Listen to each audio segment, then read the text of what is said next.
Well, hello and welcome to this edition of the Coronavirus Chat. I'm your host, BJ Murphy, publisher of Neuse and NeuseNews.com. And we've got a really exciting program for you today. It's a conversation that has been had over the past month or so, and that is about education and what's going to happen right here with Lenoir County Schools. And we have got two very special guests on the show with us today. But first, I want to make sure that we first give a quick update on the latest with the COVID-19. As of 11 a.m., the North Carolina Department of Health and Human Services acknowledged that we now have 5,024 cases across the state of North Carolina. These are positive cases across the state of North Carolina, with unfortunately 108 deaths. And we now are in 93 counties out of the 100 here in our state. Greene has 13 cases, Lenoir 14, Jones 7, and unfortunately one death. One conversation that's happened over the past couple of weeks, and that is Governor Cooper's Executive Order 131, which restricts the retail by forcing them to have some more social distancing in their actual practice. It went into effect yesterday at 5 p.m., and that basically only allows 5 people per 1,000 square feet. And there's some other exceptions to that, but that was the gist of it. I actually went into a retail outfit yesterday and noticed that they had already started putting those procedures in place. So it looked like for the most part, the businesses were complying with that. When we have breaking news, we now have well over 800 people signed up for our breaking news text alert, something we only started about 3-4 weeks ago. All you got to do is text the keyword NM to 484848. And tomorrow we have special guest Representative Chris Humphrey and Dr. Pradeep. We're going to talk about tomorrow the latest with COVID-19 and the statistics that Dr. Pradeep has studied over the past couple of months. And more importantly, as we transition to the conversation about reopening North Carolina business, and Representative Humphrey actually just released a statement on that. We published that just a while ago. So we're going to have a fairly in-depth conversation with Representative Humphrey and Dr. Pradeep tomorrow about the trends, as well as the discussion around reopening North Carolina business. Also, we just, speaking of North Carolina businesses, we just published a story about some small business owners in Kinston-Lenoir County who are talking about their desire to reopen their own business, things that they'd be willing to modify to make that happen. And so be on the lookout for that. Just go to newsnews.com and click on that. Like I said a while ago, we've got a couple of special guests. If you don't mind, share this video so we can get more information about what's happening with our local education department here out. But for right now, I want to say a special thank you to Lenoir Community College, who's got a very special public service announcement for you as well.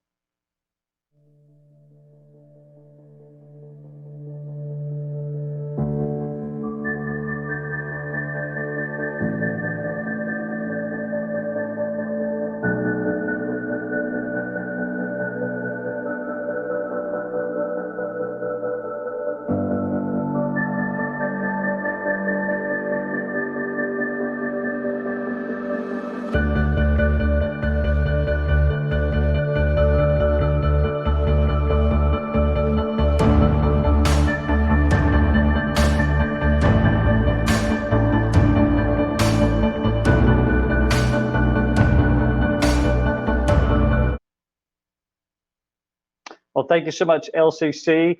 And we've got a couple of very special guests. So Lenoir County Public Schools actually announced this morning that they were in need of plastic bags, and because they're feeding 5,000 people a day. And I'm really excited to have on the chairman of the Lenoir County Public Schools Board, Keith King. Thank you so much for joining today's program, sir.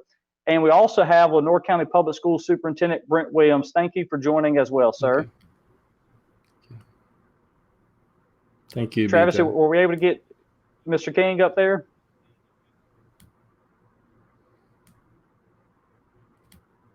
I see Mr. Williams. Well, while we're waiting on that, Mr. Williams, again, thank you so much for taking some time out to be with us today. Let's talk about this call this morning that you put out for help with getting boxes of plastic bags. Talk about how many kids you're feeding and what's going on with that program. Well, we're very proud, BJ, of our child nutrition program. We're proud of them all the time, every day. They do a great job for our district.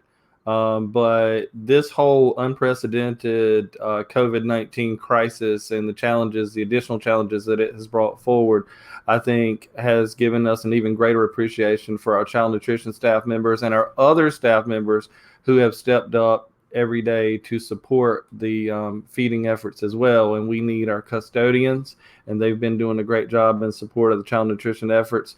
Bus drivers, they've been doing a great job, and other staff members who've transitioned from their traditional assignments to helping support our efforts. We started with 1,800 meals served per day, and we increased steadily from 1,800 to 3,000, and now we're serving over 5,000 kids per day. By the end of last week, we started serving on day 2. By the way, I'm very proud of that. Day 2 of the shutdown, we started serving, and that was compares very favorably with the districts around. And I'm very proud of how our staff stepped up. But we will have served by the end of the week close to 100,000 meals in the lacking 1 day, 4 weeks by the end of this week of the shutdown. Very proud of that. Very proud of what we're doing to get high quality nutrition into the hands of our students.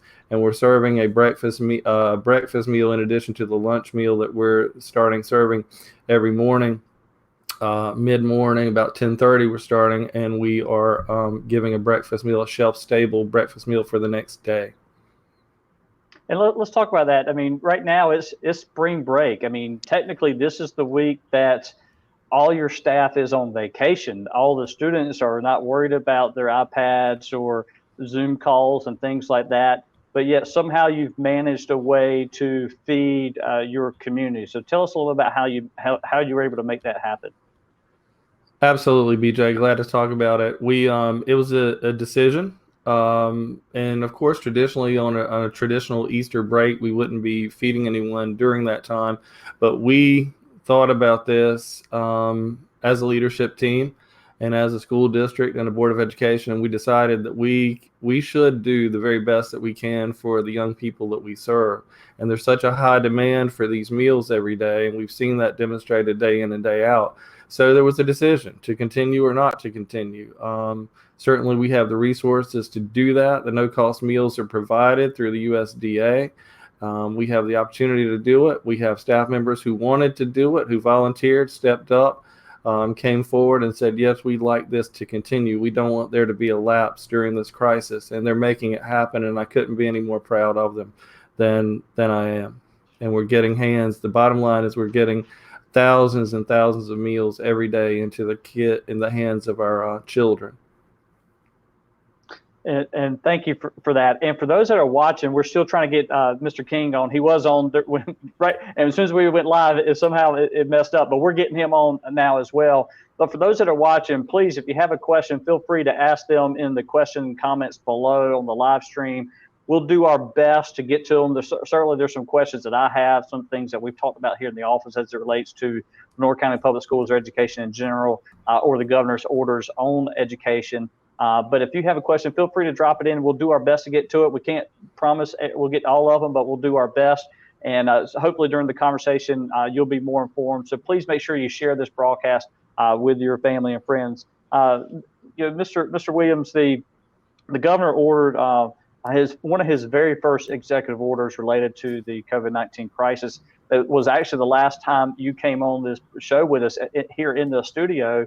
And it was just, one day you said that the school system announced, hey, we're going to be back on Monday. We'll figure things out. The governor the very next day issued an order, said all schools are closed until May 15th.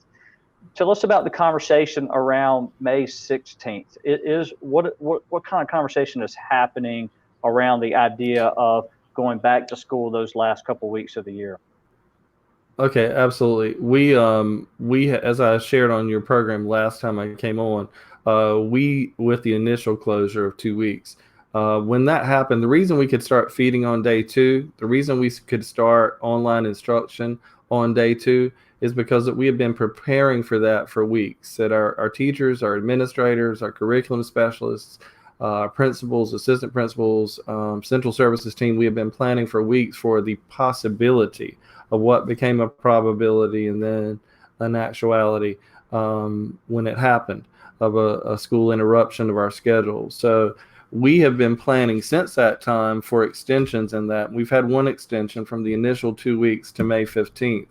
And now we're planning for all scenarios. We're planning for the scenario of we come back after May 15th. We're planning for the scenario that we wouldn't come back, that it would be an extended period, another couple of weeks or even longer, or an extended period beyond that. And we're making plans, and those plans are very simple yet complicated. The simple part of it is we'll continue to do all we can to provide high quality instruction for the kids we serve, and we'll continue to do that. And I'm very proud of Lenoir County Public Schools online program, because we were the first in our area to get up and running with our online instruction. We're truly one-to-one, and we're one of the top 2 digital learning districts in our region. I'm very proud of that. And our kids are actually engaged in meaningful work every day to learning. And as you discuss the governor's executive order, I think I just lost him there for a second there, Travis. We'll see if we can get him back on. We're actually working on getting Mr. King back up as well. In fact, I've noticed a few questions about graduations. What kind of plastic bags will the kids graduate May 22nd? I'm seeing, where should we take the bags? I'm seeing a lot of these questions right now, and actually, I'm really thankful for how many people who've actually submitted questions to Lenoir County Public Schools during this chat. We're working on getting both Mr. King and Mr. Williams back up right now. Yes, I just got confirmation that we lost both of them, and being live, yeah, I'm seeing that. I'm feeling that. I'm feeling that as well. But while I'm waiting on them, I will go ahead and make this announcement. We have not made this announcement yet, but we're having a conversation about education system today, specifically Lenoir County Public Schools. But we're also, tomorrow, we're going to have this conversation about the latest statistics and trends, but more importantly, how they're going to impact the future decisions that need to be made. So we'll have both Dr. Pradeep and Representative Chris Humphrey on tomorrow. Representative Humphrey just released a pretty bold statement about how to help reopen North Carolina businesses. So I'd encourage you to go to neuse.com and check that out. Also, the announcement that I have not made just yet, but I'll go ahead and make it right now, is that on Thursday, we're going to welcome United States Senator Tom Tillis to this very show, to this very coronavirus chat here for our viewers here in the newsnews.com area.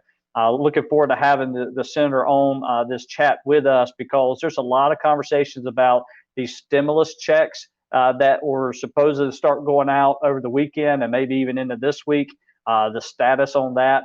There's been a lot of questions about unemployment. People who were filed for unemployment is just the system has just been overridden with the number of people who have needed to file for unemployment. So how is that being impacted?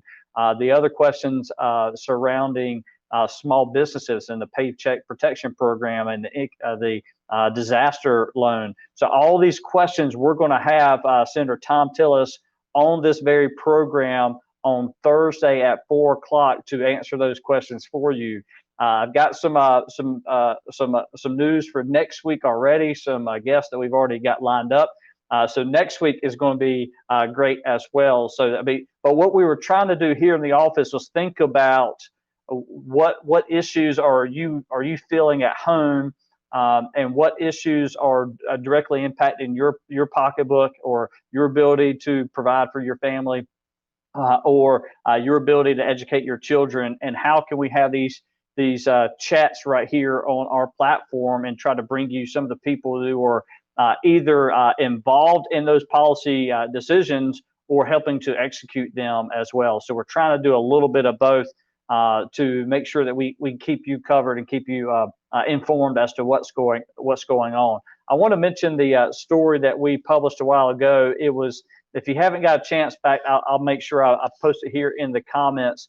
It was related to small businesses and their ability to try to reopen. There's a lot of conversation around this right now. Let me see if I can go ahead and pop this in at least one of the comments. Let's see, I put it there. There's a link to it there.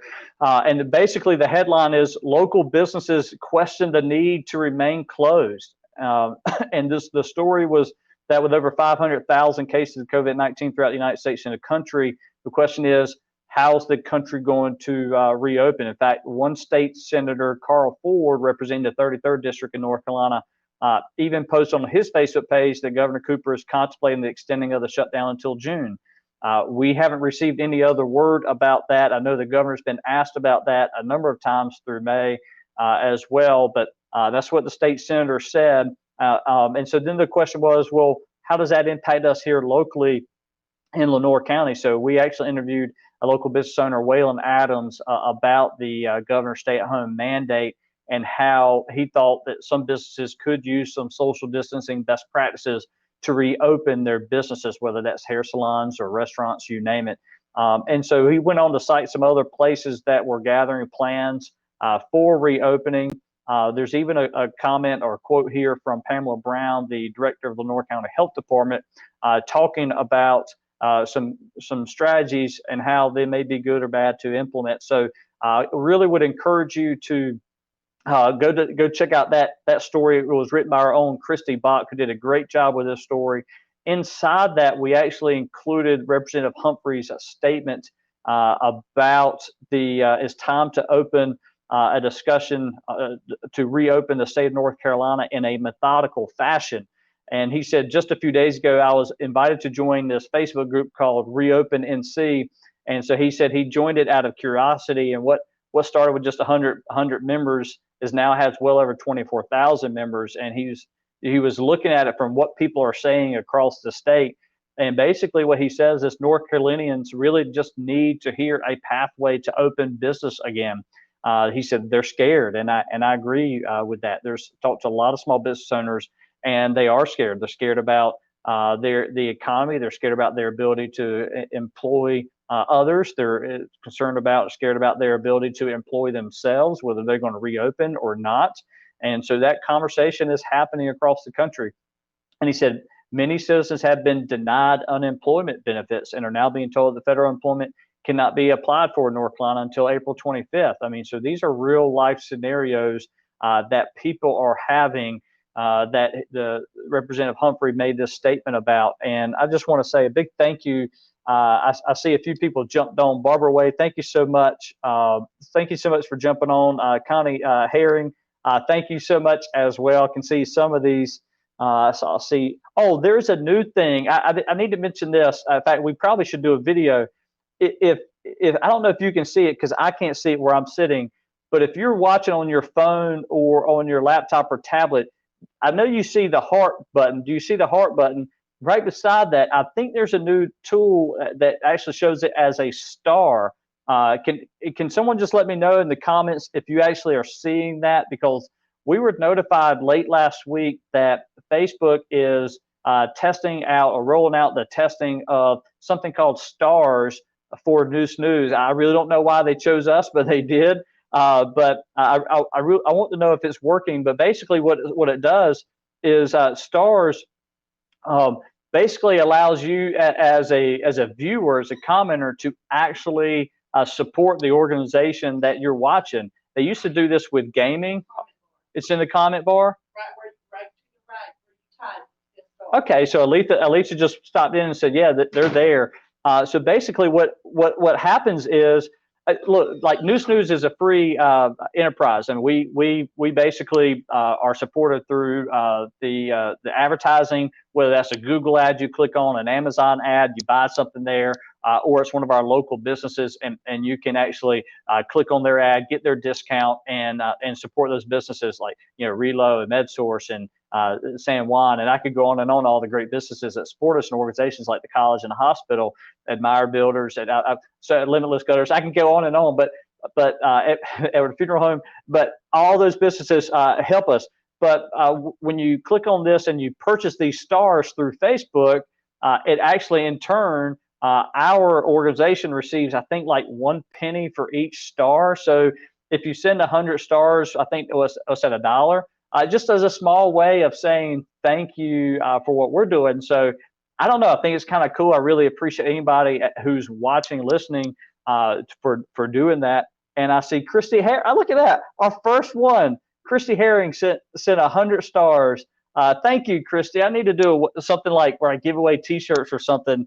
So I need to figure something out. But yeah, thank you so much for that. I really appreciate that. So you'll see that as you get through.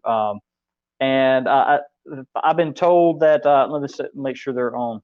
Are they on? Because I've got some more questions for Mr. Williams and Mr. King. I know you haven't seen. There's Mr. Williams. Thank you so much for sticking with us, Mr. Williams. And look, while you're away, I was having this wonderful discussion about people giving us stars. I feel like I'm back in kindergarten where Miss Bradshaw put on the board and she gave me gold and red and green and blue stars. So I appreciate everybody. Don't worry, BJ. Don't worry, I got you. 100 stars your way, buddy. Thank you, sir. Please let them know that they're watching on your page. They do not have stars. Okay, so if you're watching on my BJ Murphy page, you don't see the stars. Okay, I'm glad to know that. So that's it's something new for us to learn. Well, look, Mr. Williams, since I got you back, and thanks so much for sticking with us. One question that I've got is, considering this May 15th order, and I know you've got some contingency plans. Do you foresee the school year being extended past what the normal time it would end? Well, that's always a probability, BJ. If I had to forecast based on available information now, I would say probably not. But nobody should hold anybody who seeks to forecast what will happen now accountable for that, because we don't know. I don't know anybody who knows for certain, but what I know is that if we do come back after May 15th, we would have a total of 6 school days if the calendar had been uninterrupted. Right. So, I mean, there's a tight timeline there anyway with our modified calendar. So, there wouldn't have been much school left anyway. Then it gets into the debate about the quality of instruction, what you can do after coming back with the time you have. So a lot of issues involved there. But I think hopefully in the coming days, we will get some clearer picture, and the state will see, and DPI will see, and the health authorities will see a better idea of how to forecast what we're talking about in terms of a possible return date. And I know that certainly would have an impact on the summer school conversation. But one question I'm getting a lot has to do with the gradings. Will all students be do you foresee a scenario where all students are just giving a passing grade and moved up to the next level? Well, we have two scenarios, BJ. We have the scenario for our seniors, and we have the scenario for students in kindergarten through grade 11. And because of online classes and credits and units and all, sometimes the high school, the grade level and what somebody's actually working on might be more units than would could traditionally be considered, say, for an 11th grader. But sticking with the grade level designations, we'll start with seniors first. Every senior who was in good standing prior to the shutdown will be considered in good standing for graduation, barring any unforeseen circumstances. If we were to come back, if we had a few days of school, or if we were to come back and there were no school, whatever the scenario, those seniors would still be in good standing. In effect, I guess our bottom line guiding theme on that is that the shutdown would not hurt any of our seniors. Now, if a senior was not in good standing prior to the shutdown, we do have in place a process that will allow a committee to convene at the school level, made up of teachers, administrators, school counselors, and that committee would evaluate the progress of the student throughout high school and throughout this year, and really look at the whole picture. And that's in an effort to be fair to everyone, because it is quite possible that some students were on the fence and they were close, but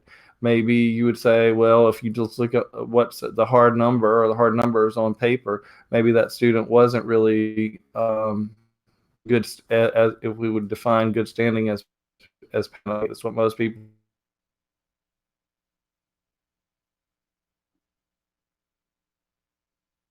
It looks like I saw him cutting in and out there, and this was a conversation I've been really wanting to have. So maybe we'll get him back. I did get word that if you didn't hear that a while ago, that I mentioned this stars thing, which is a small way of saying thank you to the organization. And look at the grades. We have. There you go. Are you back?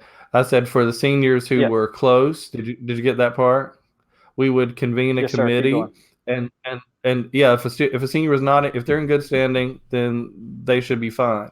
If they were not in good standing, then we would convene a committee and evaluate the situation fairly so that all factors can be considered. Say the classic scenario we'd be concerned about there is if a student was close, maybe. If that student were close, then we would evaluate all factors and make a decision that is in the best interest of the student while still being fair and maintaining appropriate standards. So the third scenario, of course, would be a situation in which a student was not close, and the committee would decide that, and we would move on and work with that student for a future graduation. But our students in good standing should be fine. Now, in grades in kindergarten through grade 11, we would use the same process. Now, we're on more solid ground there, BJ, because we have 3 different 9 weeks of grades already, and the fourth 9 weeks is what we would not have. But we have 3 full grading periods of grades, so fairly solid ground there. We would take the same approach.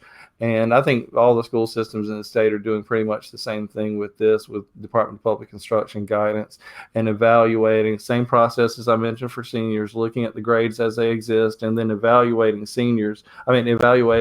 these underclassmen and looking at their grades, and not just saying, well, you weren't passing, so you're not passing now, or you were passing, you are passing now, but convening a committee if there's any potential that this shutdown of schools could harm students with their grades, convening this committee at each school and looking individually, personalizing our approach and trying to make sure that we're fair to all. In relation to the work that students are doing every day, our kids are working hard, our teachers are working hard. I'm very proud of them, never more proud to be superintendent of Lenore County Public Schools than right now through this. Our teachers are really knocking it out of the park every day, and they're showing superstar performance. Now, and all the work is being collected, all the work is receiving feedback. And it does some would say, well, does it count? Does it count because it doesn't have a grade? No, our intention is not to hurt students, but the intention is to make sure they're meaningfully engaged in learning opportunities. And that's, again, every school system in the state, all 115 school systems are doing the same thing pretty much with that, with a couple of exceptions, to be fair to all students. But the goal is to have them engaged in learning that's on grade level toward the fulfillment of the goals and objectives for that grade level of learning, so that they don't regress and lose learning during this period of closure. If a student is not meaningfully engaged, BJ, I would ask parents to please contact the school. We put out the numbers. All the schools are closed, but their main lines are active. We have those calls forwarded to someone all day, every day, starting at 8:30 in the morning, going to 3:30 in the afternoon. Every school's line should be active. The central office line is active. All of our staff members are available by email and by phone, the traditional. If you don't have internet access, they're available by phone. If you can't use either of those two, we can contact us by whatever means you can, even if it's the old-fashioned way, and to write the school. The mail is checked every day, whatever we can do. And that would be an extreme example, but typically by phone or email, we're dealing with parents all day, every day, and students to the benefit of our kids. But we've encountered a few situations in which parents were saying, well, my student hasn't gotten any work. Kids who don't have internet access, we've tried to get them internet access and work with them. Some schools like Northwest Elementary, I'm proud of them. They have verified 100% internet access. That's great. But some schools have not. For those situations, we've sent home hard copy versions, packets of the work. But still, there might be situations in which an individual parent or grandparent, I had one contact me last week, a grandparent, actually in the grocery store, and she said, my grandchild, I have 4 grandkids and 3 are engaged. In fact, probably doing, she said, too much work, but one of them is not doing anything. And I got the child's name, and I followed up with the parent, and she let the grandparent know. But this student we resolved the situation. I'll say it that way. And the And child has been engaged. That is a concern.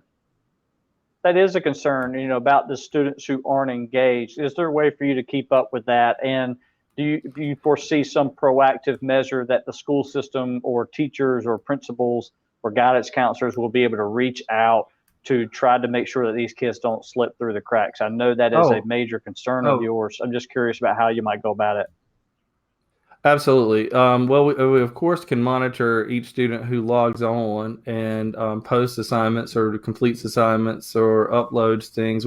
That's easy to monitor, but we've also put in the expectation for all of our teachers that every student should have some interaction, some contact, at least a minimum of once a week with each teacher. And if that's not happening, then parents and guardians need to let us know about that, and we will intervene and make sure that it is happening. Our teachers are doing a great job. They're completing contact logs. They're turning them in. All of our teachers meet with the principal at their school every single morning. Every school has a Zoom meeting for all staff members every morning. Ms. Herring, Mr. Harvey, and I, we sit in on those meetings and rotate around from school to school via Zoom.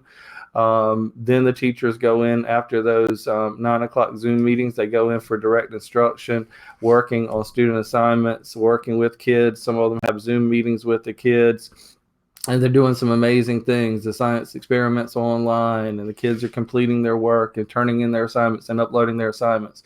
But in this business, when we talk about all is a powerful word. So I'm not willing to say, oh, well, because I see so many great things happening every day and our teachers are doing superstar work and our kids are doing amazingly outstanding work, that's true in every single case. So I need the help of our parents and our guardians to let us know if it's not working for your child. So at a minimum, someone should have called your child. If your child didn't do assignments and isn't engaged in work, your child should be receiving a phone call from an LCPS teacher at least once a week, and we can intervene. But I need your help. We need to work together and get our kids engaged if they're not. I believe that the overwhelming majority of our kids are. I think our evidence from the contact logs and the assignment logs show that. But I need your help as parents and other guardians, grandparents, and others in helping us to make sure the kids are meaningfully involved. And I'm not only a school system leader, but I'm a parent, and I know sometimes they say they're engaged, and sometimes my son says he's engaged, and his definition of engagement and mine might be two different things. So I have to go in there and make sure, right, trusting but verifying. No, I understand that, and thank you so much for that. And I want to welcome for the first or the second time, Chairman Keith King. Thank you so much for working through those tech challenges to get on with us. Thank you so much for being on. Let's jump right in. The school board. I know you had a meeting not too long ago. You've got a meeting coming up, I believe, in a couple of weeks, May 4th. Tell us a little bit about that and how people could possibly participate in that meeting. Well, first of all, good afternoon. I guess this has been the easiest interview I've had so far, but now I am online. Thank you. I have been able to listen to quite a bit of what Superintendent Williams has been saying, and I do, agree with most, if not all, of what he has said so far. As far as our board meeting, it will be May 4th. That's a Monday, and it will be a Zoom meeting. Will be our second one. We actually, I believe, made history on March the 30th in Lenoir County with the school board having our very first Zoom meeting. It went very well, lasted approximately an hour. We got our business done. It went very well, very smoothly. But our board meeting will be a regular board meeting on May 4th. The public is allowed to comment. They'll need to send in their comments by, I believe, email. And we will read their comments if they'd like to comment. Be just like a regular meeting, but we will not be here at the central office.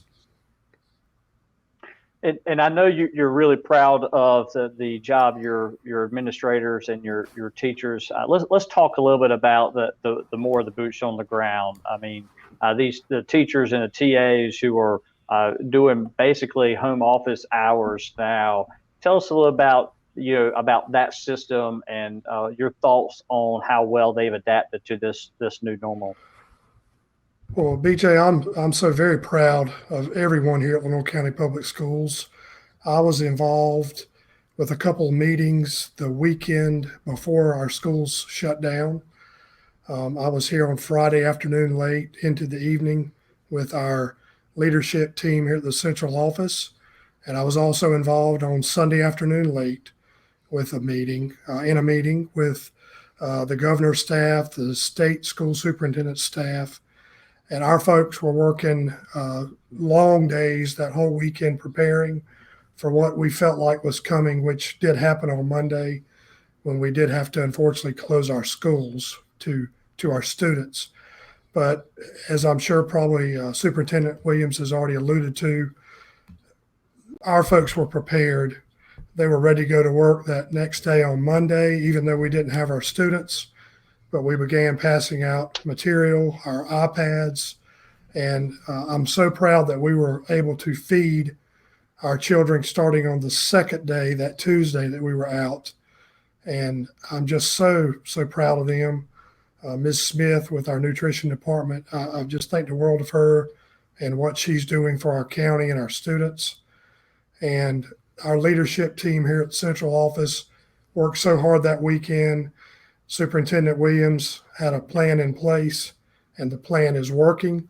I have talked to other board members in other counties, and I'd like to brag a little bit. They are, I'll just say they're jealous of how well we've done. We've been very fortunate, but we have the right people in place to do the job that we're doing. And I've never been more proud of our folks here at Lenore County Public Schools for what they've done for our students and our parents and everyone here in Lenore County.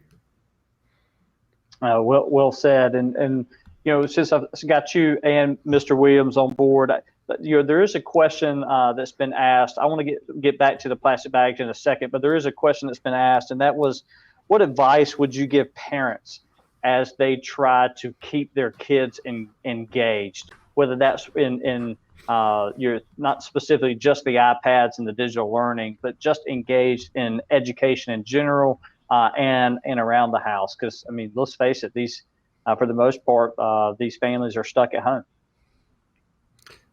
Well, BJ, I would say that the advice we would give is what we've gotten from a lot of different entities, a lot of educational expert entities, but also lifestyle experts, and that is from the education end and from the holistic human being end, to set a routine. And that is something that I can tell you, I'll speak personally now as a parent and as an educator. We've done that, but we have we need to do a better job of it. I'll just put it that way. And I'm speaking only from my household, but particularly with the going to bed at the same time each night. And this sounds strange since so much of our instruction is online now, all of it basically. But limiting screen time, that's something we need to do in our household. But I would say the biggest advice that I would give would be to set a routine and to stick to it. We've done that for our schools. Our teachers have a routine. They report to work each morning at 8:30 online. They check in online. They sign in with their principal online. There's a record of that. They have a meeting with the principal at 9 o'clock. They start teaching an hour later. And then they have office hours where they respond to student emails and text messages and phone calls. And then they make the phone calls, and then they prepare their lessons for the next day and the rest of the week. And real quick question, because I did have a follow-up question about the bags, and it was basically someone asked, what type of bags did you need, and where can they deliver those bags? BJ, we will get that. We'll get that information to you, but to our child nutrition department, and can you put that out later today, BJ? Can you message that out to them? Okay. Absolutely. But basically to our child nutrition department, and it's taking thousands of meals per day, and it's taking a lot of bags, so it's not an absolute requirement. but it is a need that would help facilitate the process, and it makes the touchless process and social distancing aspect much easier for our child nutrition workers and for those picking up the meals as well. But any type of bag would work, but obviously a smaller bag that would accommodate just the lunch meal and the shelf-stable breakfast products. About two large handfuls, about the size of 3 to 4 fists, would do it. All right, and BJ, let's talk a little bit about. Yes, sir. Go ahead. If I may, I'd like to add a little bit to what Superintendent Williams was saying about keeping your students engaged. I know my wife and I, as our children were coming through Lenoir County Public Schools, we just daily checked with them to make sure they were doing their homework, they were doing their schoolwork.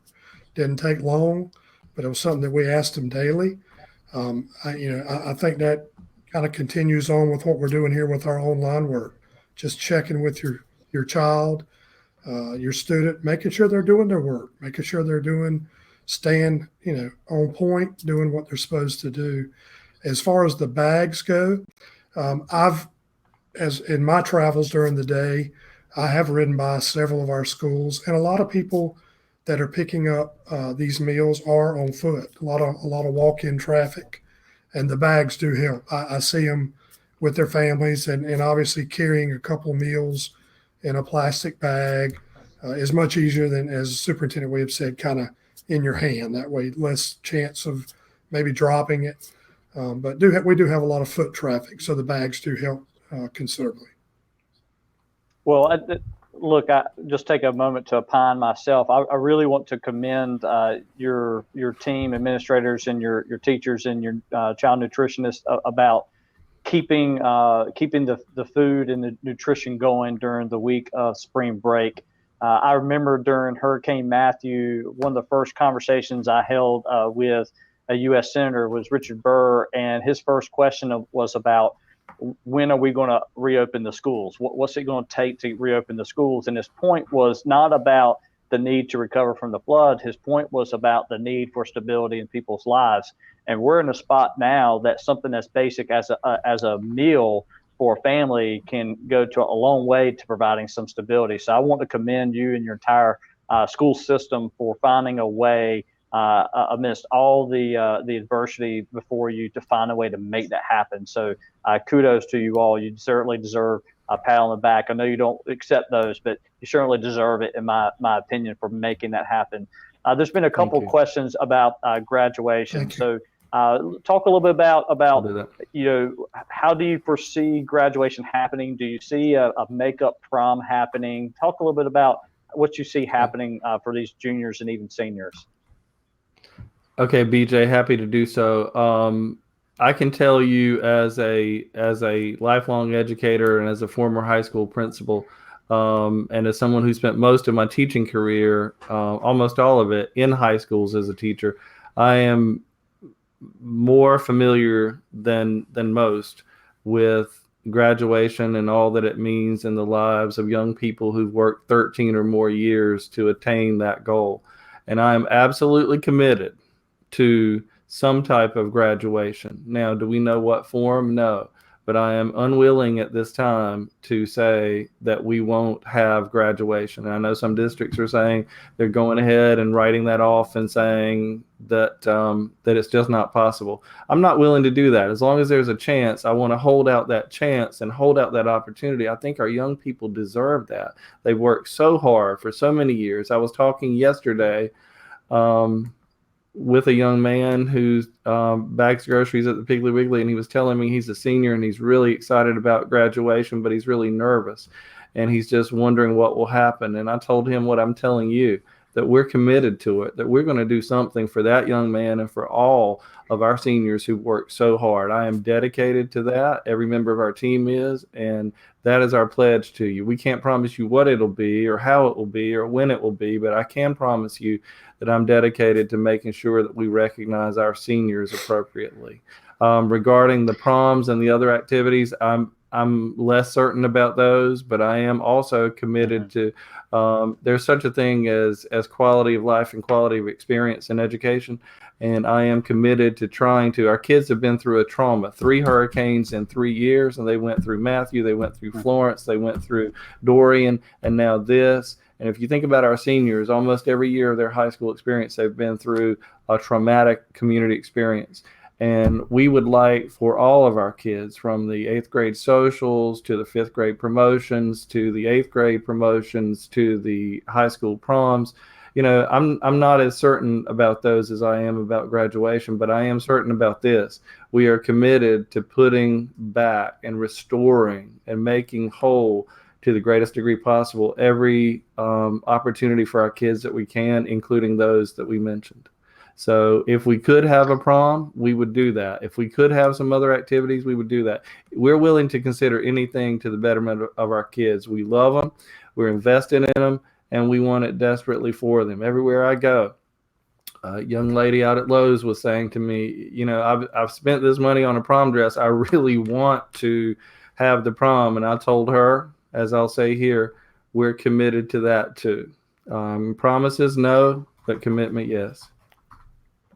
And Mr. Chairman, DJ, what kind of, yeah, go ahead. I was just gonna say, with everything that our seniors have lost this year, I know I'm committed to having graduations. Obviously, as Superintendent Williams said, we can't guarantee that, but I am committed to having our graduations for our high school students. If it can happen, we're going to make it happen. Well, and I appreciate that. And I know the seniors like to hear that, especially their parents as well. You know, Mr. Williams and Mr. King, thank you both for jumping on. I appreciate you sticking with us, Mr. King, even though we lost you for a bit there. Thank you so much for jumping on here and having this very poignant conversation, this conversation that needs to happen. Thank you both for your service to our communities. Thank you. Thank you, and I enjoy Neuse. Look at it daily. I appreciate that very much, sir. Well, look, thank you everybody for watching. If you noticed a while ago, there were a bunch of hearts that went up. I want to say thank you to everybody who did that, just as a way of showing appreciation to Lenoir County Public Schools. I mean, we're certainly proud to be partnered with all the local schools in our area. But, you know, as we have this conversation on Lenoir County Public Schools, and they serve several thousand students and families in our area. Very tough task they have before them. Saw a lot of hearts going up a while ago. So thank you everybody for that. Thank you for sticking with us. Also, if you noticed a while ago, you saw a bunch of stars going up. Just to mention that again, if you're following us, watching this live on the Neuse Facebook page, Facebook reached out to us last week and said, hey, we want to roll out a new tool for Neuse to use.